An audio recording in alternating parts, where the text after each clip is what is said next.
uh, introducing you to our program and our panel this afternoon. Also, as Jean said, I am a freshman in college and was a MyPF myself.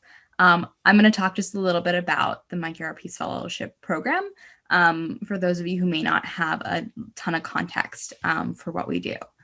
But I won't be getting into the history of the program, so sorry if that's what you're hoping for. So first of all, the Mike Yarrow Peace Fellowship is meant to give young activists a little bit of training to help them make a difference in their communities. Young people apply to our program with a project they'd like to execute in mind, and then attend a summer intensive training program to help them get going on that project. This past summer, you'll be unsurprised to hear that our training was totally virtual, which meant that we were able to expand our footprint and admit people from beyond the Seattle area, which is really great. And as a result of that and a combination of other factors, we had a total of 23 participants, which is a record. I think it's our record biggest group, which is really incredible as well. And they all spent many, many hours on Zoom learning first about our basic needs as people on this planet from Janice Pridham, why understanding those are critical to persuading others to our cause, and then how to effectively meet those needs to do so. They then attended a Canadian nonviolence training with the University of Rhode Island and Bernard Lafayette, and closed out the intensive training back with us from the program, learning about strategic planning and movement building from Bruce. I myself am a MyPF from 2016 and seem to be unable to stay away from this program for long. I've come back for a few years now to help Bruce and Janice and Mary Lou with keeping little things running smoothly in the program. And this past summer was doing that with my dear friend Sarah, who was a 2017 MyPF as well. So after the intensive training, which we all helped it with, the MyPFs begin to tackle their projects with some opportunities for additional trainings as they wish throughout the year. Myself, when I did the program back in 2016, I applied with the intention to do work around rape culture. And over the course of the 2016 intensive training, my project, as most do, changed and solidified a little bit. So I wound up creating curriculum to teach consent to students at my old middle school. And after lobbying district and school officials for many weeks, I taught my lessons every semester for the next 4 years. I say that to kind of start to demonstrate to you the breadth of projects that exist. No one's project looks the same. They all last different amounts of time, have different goals, and there's not really any one model of a successful project. You'll get a little bit more insight into just how much, what goes into these projects, how people come up with them and all that kind of stuff when our panelists speak. But just to mention a few others, so you can get some sense of what people do. Some of our other 2020 fellows include Lila, who's a high school student in LA, who's working on educating her peers about nuclear weapons and advocating their abolition. In Bellingham, one of our fellows, Sofian, is making a film about the Palestinian experience. Bahar is a high school student from Olympia who's working on climate change at her school, or through her school. And in Texas, one of our fellows, Srin, is working on making a zine with youth art contributions. All the fellows are doing really incredible work. So if you know any young people yourselves, or if you know people who are around a lot of young people, perhaps as professors or teachers, be sure to tell them about the MyPF program. We'd love to have them apply. It's going to be virtual again this year. Just, for some basic information, it's going to take place over 2 weekends in August. Please, recommend us to anyone who you think might be a good fit, or to anyone who might know people who could be a good fit. We are lucky enough to have Riley and Vanessa, two of our wonderful, wonderful fellows, here to talk about their projects. We're gonna hear from Vanessa first, and then Riley. And afterwards, if you guys have any questions, we're going to do a little bit of a Q&A for if you just want to hear more about everything that's great about them and their projects. Or if you have questions about the program that, they're more interesting. So without further ado, I will pass it off to Vanessa. Hi, everyone. Thank you for that lovely introduction, Eve. My name is Vanessa, and I'm a senior at the University of Washington, and my project focuses on mental health advocacy and mental health awareness just because it's a very personal topic to me. And over the years, I've given a couple of speeches about my own lived experiences in the hopes of destigmatizing my own internalized shame, but also to educate and raise awareness about mental health illnesses in my own communities. And this is why I've decided to continue on this effort with my project.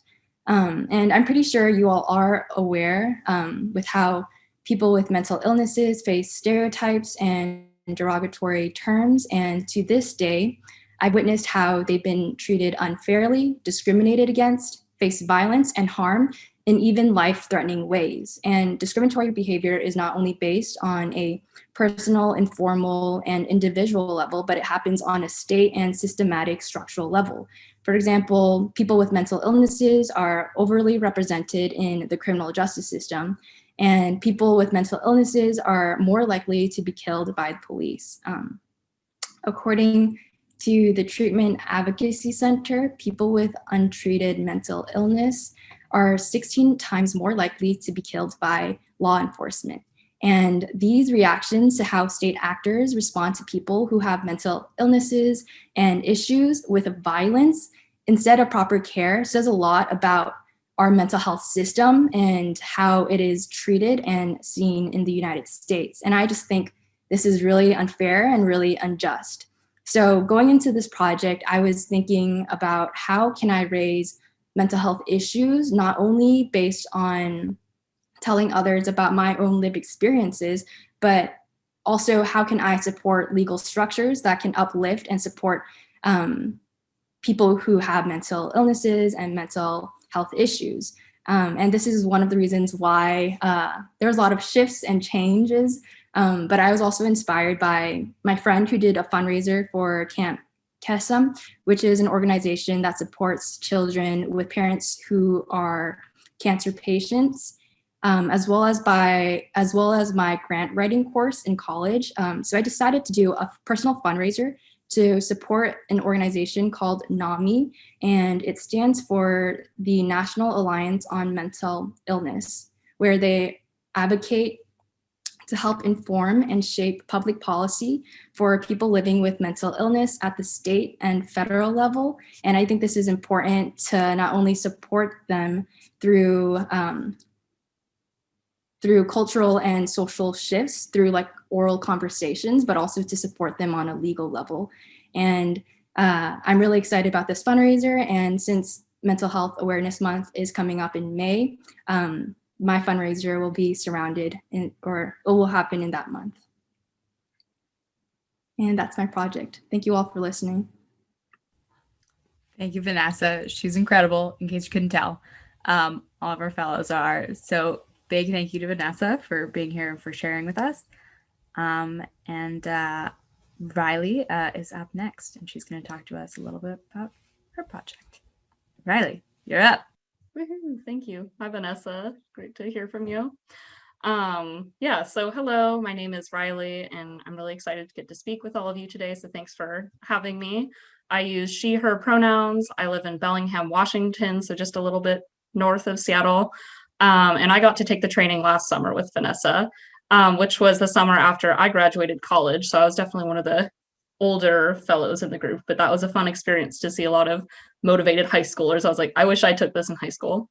And I'd heard about this project from a high school teacher I'd actually remained close with from Tumwater High School, Christine Kramer, in case anybody knows her. I'm really glad that I took up her suggestion because I learned a lot of things from the training and from interacting with the people it brought me into contact with, both the fellows and the people at like the URI training and the voluntary trainings that I signed up for.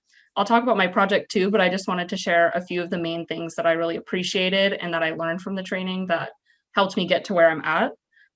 So specifically the section on campaign building and the general nature of the training gave context to nonviolent activism, because it was really helpful in the way that I think a lot of us felt or think the things that we were talking about, but to hear it articulated in words was really helpful for me personally, to have words to say like these ideas that I'd had.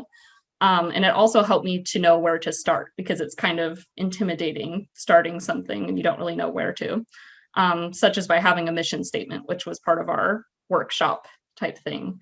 And I've definitely looked back on these notes, which have helped me a lot as I've worked through my project.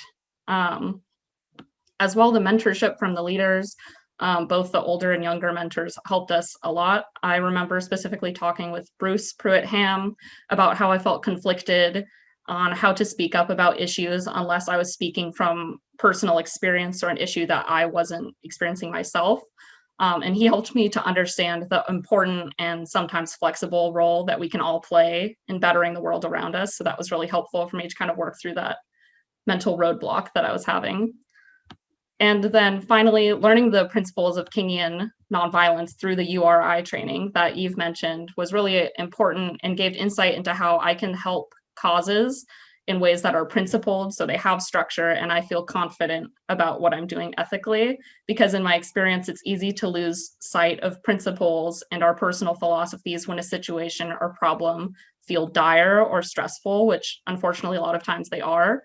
So it's been helpful for me to have more structured ways to look at issues I'm facing, such as I know a lot of places are dealing with our houseless community members being displaced. And so being able to go to the protests and feel like I have like principles guiding my behavior was really helpful, because it is like a very emotional experience to be there.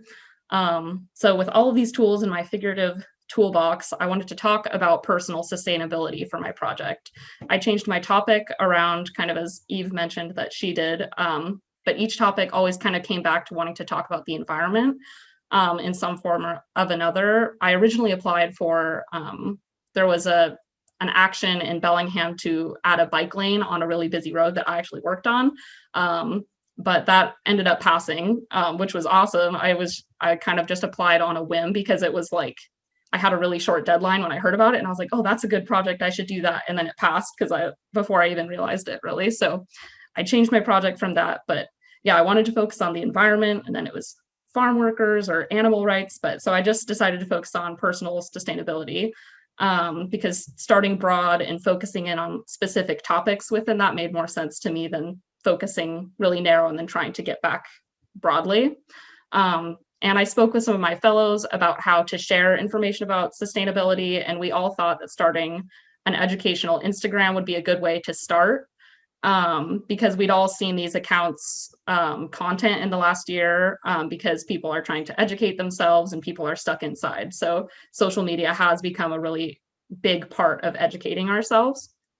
I think I'll start a website as well, but that'll take a little more time for me to get started. But for now, I've just been sharing studies and research and tips and ideas that people can use to focus on sustainability in their own lives as individuals. And I chose to focus on personal sustainability because I fortunately got to study environmental policy at Western Washington University in Bellingham. And so I'm really familiar with, the fact and the conversation about how corporations cause the bulk of pollution. They're the main offenders, and, we want big change to have big benefits.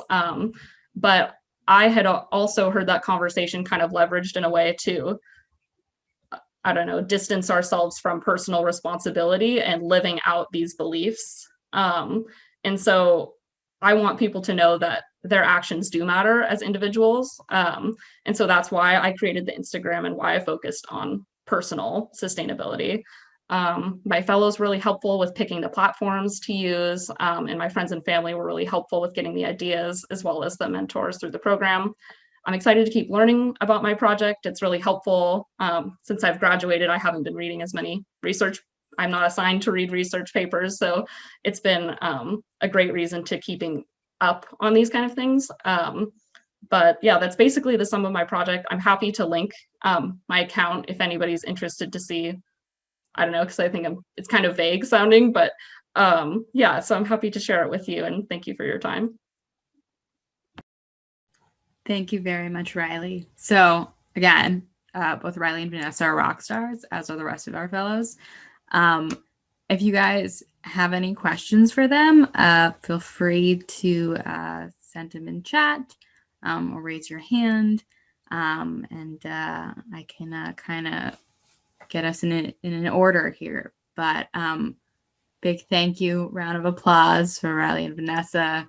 Y'all killed it. Yeah, so they're incredible. So are the rest of our fellows. And if you want to know more about our program, or if you want to recommend people to join our program, do so, please. Yeah,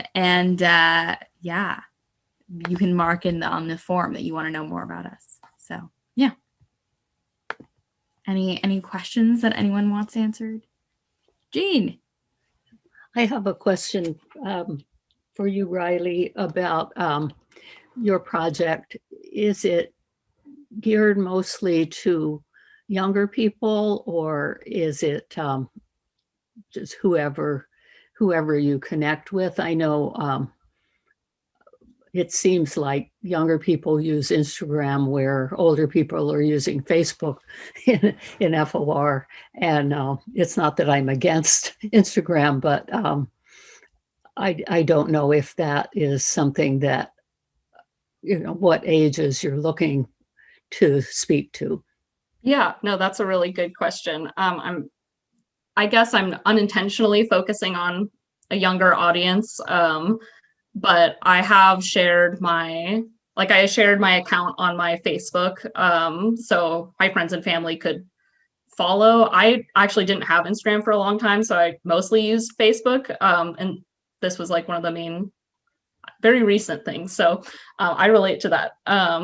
But I'm hoping to, as I mentioned, start a website. That's a little bit more of an endeavor. I'm hoping to upload the content that I have made onto there.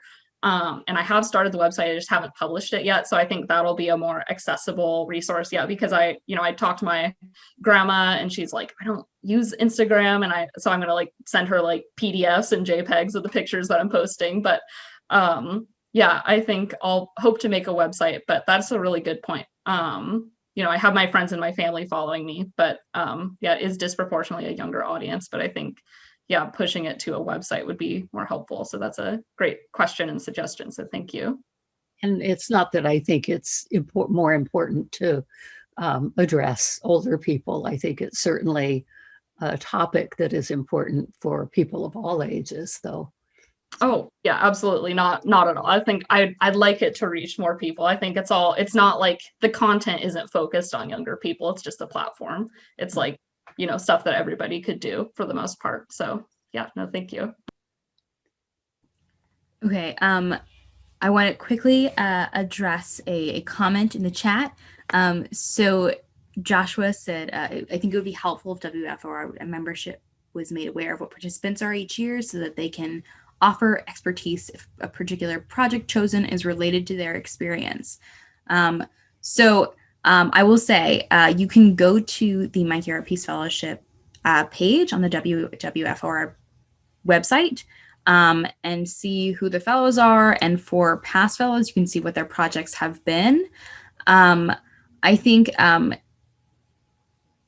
yes, I know the chat is disabled. I couldn't tell you how I know it's disabled, but someone sent it in the chat. So that's what they said. But thank you. Yeah, so I will say one thing, we don't always, so there's a time delay, just so that you know, we can't get things up on the website immediately. But also participants' projects change. And so generally, if someone's project may change, we're not going to lock them into that. But if you want to be involved with the program, if you want to offer your expertise, if you think that you might have something to offer, you're welcome to say, hey, if anyone is ever trying to do this, we have a forum on our page on the website. feel free to offer your expertise. And if anyone, has a project related to that and wants mentorship, then that's something that we can, through the program, hook you up. But I will say, we also have some pretty incredible leaders, Mary Lou and Janice and Bruce, who have many, many connections of their own, and have historically been very good at doing this too. So don't you worry, our fellows are well connected. But again, feel free to get more involved. Does anyone else? Yeah, John, Cindy? Yeah, Cindy, hi. I just wondered how we can find out when Vanessa does her fundraising. Vanessa? Will that be put on the FOR website in May, or? That's a really great question. I was actually chatting with Riley about this, but I am thinking about just sharing it with the leaders of the organization, like Mary Lou and Bruce and Janice, and hopefully we could connect that with the website as well, if possible.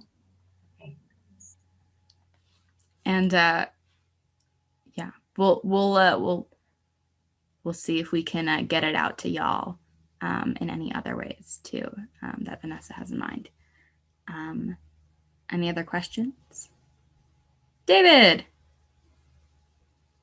Yes, if Vanessa, you and Riley could just take a minute or so, both of you, to individually to share how the Peace Fellows program has helped you and how you benefited personally.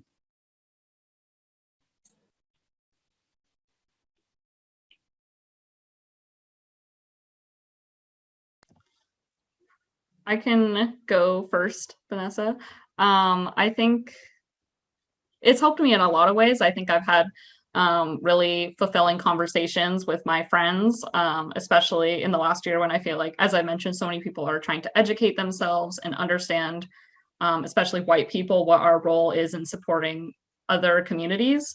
And so, we've been having these conversations, and so it's been really special to be able to share what I've learned, because I have a lot of passionate friends, and I think it's just been very meaningful to be able to share what I've learned, and resources that were shared through the trainings as well. I briefly mentioned the houseless community members, and that was really fulfilling to be able to go there and to feel like I had an understanding of what my beliefs were and how I could support them better, and to feel grounded, like not to get riled up and to start agitating on behalf of these people who at the time did not want things to be further escalated. So that was, I think, probably the most concrete way that this training manifested in my behavior. And it did have a positive impact there, I think, the times that I went to support them. So yeah, it's just a small way that it has, but I definitely think about the training often and a lot of the principles. Yeah, thank you. Thank you. For me, I think I haven't really had the time to reflect on this, but I think this is a great question. I think for me, it's more about working with intergenerational communities. I think that's what I've realized, like working with youth who are younger than me, and being inspired by their own projects, and having a skill set that I was able to have based on like the trainings that we received. Also, yeah, just working with people of different backgrounds. And I think the Kingian nonviolence training was very helpful for me in terms of like approaching conversations with people who had different views than me. And one thing that stuck out to me, and I actually had a recent conversation about this with a friend, one of them being like not approaching a conversation to change their ideas or their opinions, but how do we engage in a fruitful, engaging, and productive discussion, rather than trying to change people's point of view, because it's not a very productive way in addressing certain issues. But those are a few things that have come up in my life recently, but I think it's like a shift in mindset. That's how I see it, and how I approach life as well.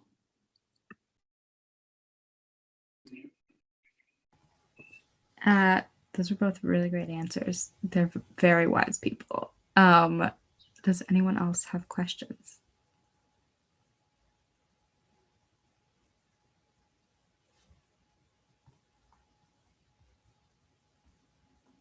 Okay. I thought of one, Eve, logistics question for people who want to do the program this summer and through the year. What is the process for them to apply, and is there a deadline? Yeah, so Bruce and I have very recently been working to get our application live on the website.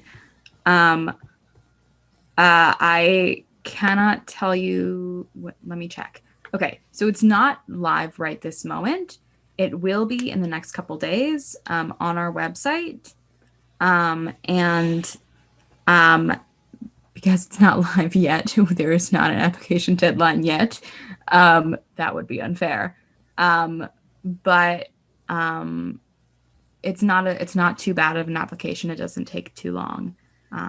So anyone who wants to apply absolutely should.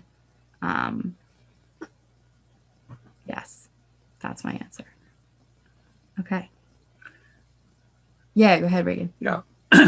So I'm looking forward to you all going live on the website.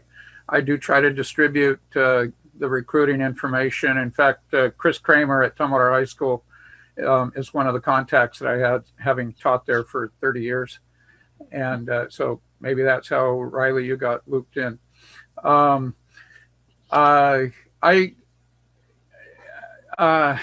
I have a quick comment and then a question. I just want to express so much appreciation for the Peace Fellow presenters here.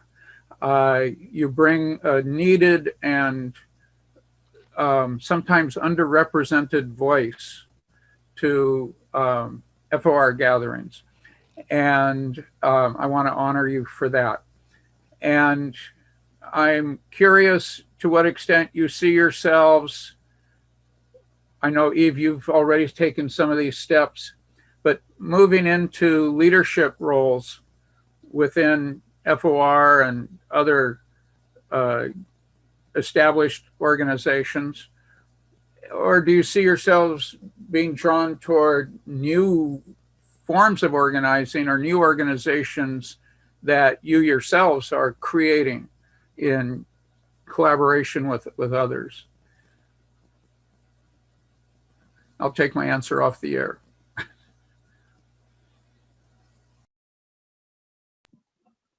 That was for us to ask. Just want to clarify. Yes. Okay. Yeah, I'll go first. Vanessa, again, sorry if I'm speaking over you at all.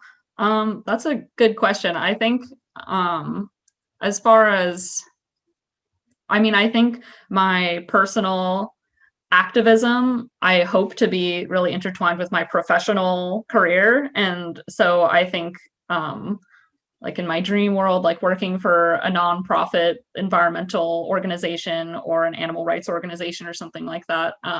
So I suppose as far as a leadership role here, I'm open to, I'm happy to be able to speak at this. This was a cool opportunity to do, and I'm happy to try and give back because I'm very thankful for the opportunity to have been a Peace Fellow.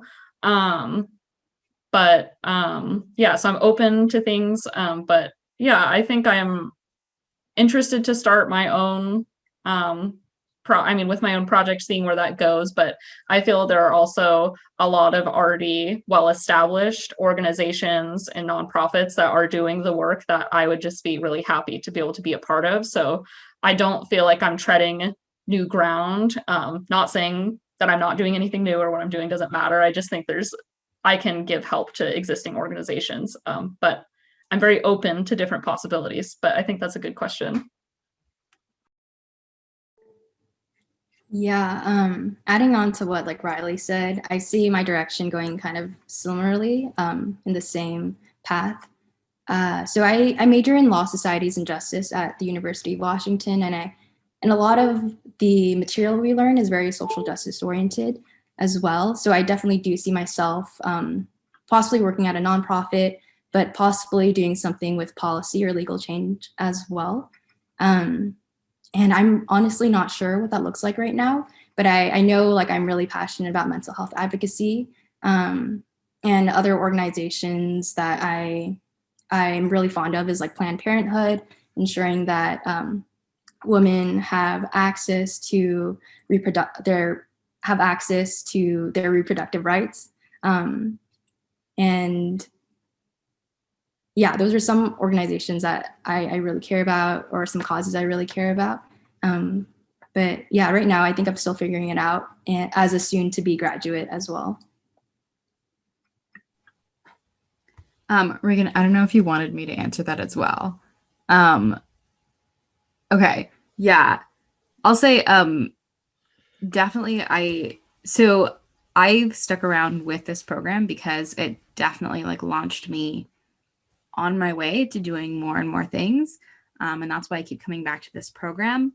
After I did my, after I started my my consent curriculum, after I created that and started teaching that, I started doing a lot of voter registration at my high school, and am definitely in my life pursuing, very similar to Riley and Vanessa both, a career in something that allows me to pursue change, and I think very much, I just started college, and so I'm starting to get involved with organizations that are at my college. And for me personally, my school is not in Washington State, so I'm going to be spending the year in across the country, and very much getting involved in efforts to change the way that my school interacts with its community, and advocacy at my new home state level. I'll be in Connecticut, so I'm getting very much involved with some of the political organizations, and doing work in my city specifically, and like that kind of stuff. So very much moving into my new community, and just growing where my life takes me. So keep coming back to this program, but I think that's what I'm anticipating is going to be happening. And Eve, I don't know if you mentioned this, but your comment at the beginning that this was a near record year for Peace Fellow involvement. And I was just curious to what extent you thought that might have been because of the pandemic and the fact that we've gone virtual, and that therefore it was easier to bring people in from farther afield without actually doing the logistics of bringing people to one place. That definitely had an effect. I mean, we had a gal from LA, as I said, a gal from Texas, a gal from Wisconsin, I believe. And so definitely adding it when people can come from farther, that helps. And also the fact that we continued to exist without regard to the pandemic, obviously virtual, like we weren't unaffected, but the fact that we were still happening, people were looking for things when their programs that they were intending to do got canceled. And so like there was a lot of definitely pandemic factors that combined to make it a bigger cohort. Great. Thank you all. Thank you, Eve and Riley and Vanessa.